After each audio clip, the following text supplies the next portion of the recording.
L'épisode de SNK était incroyable. Un épisode une heure de pure émotion, de tension, d'excitation. Un développement de personnage qui arrive à son terme, fait d'une main de maître, c'était incroyable. C'était vraiment incroyable. J'en reviens pas, je suis encore tout excité, je suis tout tendu par cet épisode. Heureusement, il a été diffusé en une traite et pas divisé en trois, comme ce qu'on avait entendu. Crunchyroll l'a diffusé en une fois, par contre, ils ont pas prévenu de l'heure. Ils l'ont sorti très tard, minuit passé en Suisse, en tout cas. Je crois que c'est la même heure qu'en France. Mais tant mieux, puisque ça, y a pas eu de panne de serveur, le fait de pas communiquer dessus et en plus de sortir tard, tant mieux, tant mieux. Moi je suis content, il était déjà sorti un peu avant parce qu'il avait été diffusé au Japon à 18h heure française. Mais voilà, on est content, on a pu voir l'épisode. C'était incroyable. Je vais vous délivrer ma réaction à chaud. Il y aura une review avec un montage bien plus travaillé et avec des points plus structurés qui va sortir plus tard. Là, vous aurez que de l'audio. Je pense que vous aurez une image fixe ou juste mon chibi ou quoi en fond. C'est vraiment une vidéo à l'arrache. En plus, il est 2h30 du mat. Donc voilà,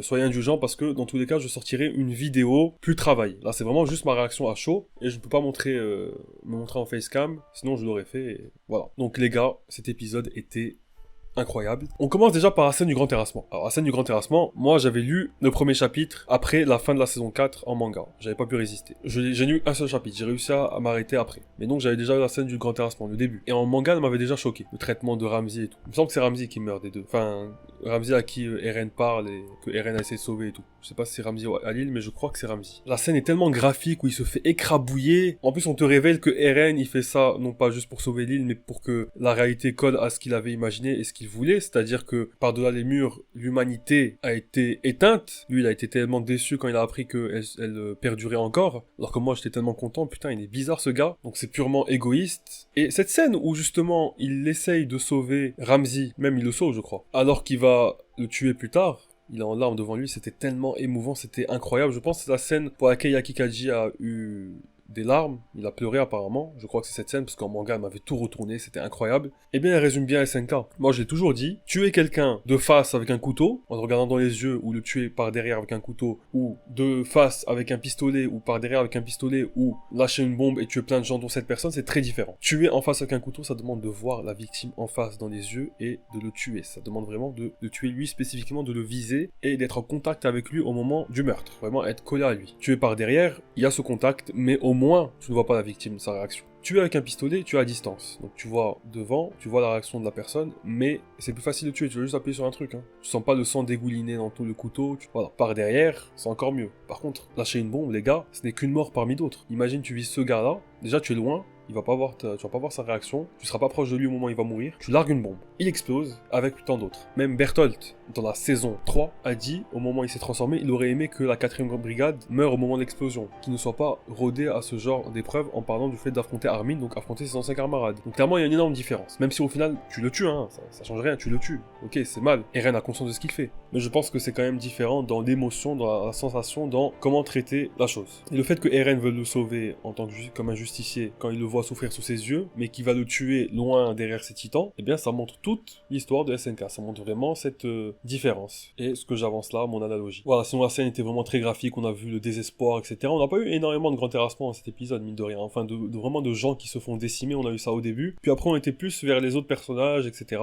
On a eu la petite scène d'amour entre Armin et Annie qui était magnifique, moi j'adore ce couple, je pense que c'est mon préféré. Magnifique scène, Annie, je l'aimais pas comme perso, honnêtement. Là, franchement, je commence à bien l'apprécier depuis cette saison, en fait. Depuis sa rédemption, entre guillemets, le fait qu'elle veut plus se battre et tout, alors que dans la saison 1, elle charcutait des membres des bâtons d'exploration avec cruauté. Elle les faisait tournoyer alors que elle va pas faire ça, quoi. Enfin, c'est pas obligatoire. Rainer et Bertolt, ils étaient plus humains. Même, tu vois, elle était un peu folle, dans son enfance. Elle a écrasé une sauterelle pour le fun dans l'épisode 3, saison 4. Bref, passons. Donc, la petite histoire d'amour qui se dessine entre les deux, j'ai kiffé. Le sacrifice de Angie, les émotions, j'ai adoré et j'en étais sûr. Ça fait des années, je vous jure que ça fait des années que j'arrête pas de dire, j'espère qu'on va voir après la mort, ou pendant la vie, ou enfin on va voir les morts vraiment communiquer, ou voir pas communiquer, mais constater les événements qui se passent à présent. Parce qu'en fait, il y a tellement de rappels au fait que les anciens camarades, ceux qui sont morts au combat, les défunts du bataillon, nous observent. Erwin le disait déjà, Angie l'a dit maintenant, et l'a dit dans la saison d'avant, saison 4, partie 1. Moi, j'avais cette théorie depuis la saison 3. Enfin, c'était plus un espoir, parce que j'y croyais à moitié. Mais, et aussi parce que je voulais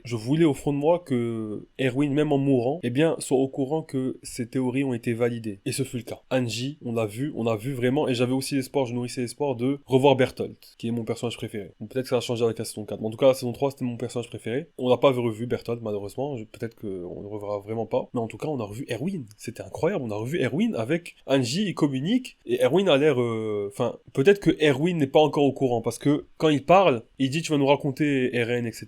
et tout, et il lui dit juste tu as fait du bon travail. Mais là, il présume juste qu'elle est morte au combat. Donc dans tous les cas, là, Angie va lui révéler. Et au moins, ça donne un vrai sens au choix de Ivaï de vouloir libérer de cet enfer Erwin, parce qu'effectivement, il est dans un endroit où il va pouvoir réaliser son rêve. Parce que c'est bon, il veut juste que ces théories se réalisent, hein, se valident. Et en même temps, libéré de devoir jouer au démon. Donc c'est magnifique. Je pense que je vais m'arrêter là pour la réaction à chaud. Je garde les autres éléments pour la réaction, la review, quoi. Mais j'ai d'autres trucs en tête, notamment Annie et son père. Je m'étais dit que son père allait survivre parce qu'il y a une promesse qui doit être tenue entre les deux et tout. Le sacrifice de Floch, incroyable, c'était sûr qu'il était pas mort. Et voilà, mais si je parle trop comme ça, je vais trop en dire, alors que je vais certainement répéter pas mal de trucs dans la review avec le montage et tout. Voilà, donc j'ai pas envie que vous ayez deux fois la même vidéo. Donc je vais développer les autres points dans l'autre vidéo. Je vais certainement répéter cela avec de meilleures illustrations, de manière plus structurée. Mais je tenais à faire cette réaction à chaud juste après l'épisode. Voilà, n'hésitez pas à vous abonner pour avoir la vidéo suivante, plus travaillée dans quelques jours. Et pour suivre la fin de SNK ensemble, mais de toute façon je vais sortir même après la fin de SNK des vidéos sur SNK. Et vous pouvez même voir mes anciennes vidéos. Pourquoi le monde de Shingeki no Kyojin est absurde, c'est la première vidéo de ma chaîne. Vous la verrez à la fin de la vidéo, elle sera en proposition. Vous pouvez cliquer. Voilà, sur ce, Diana.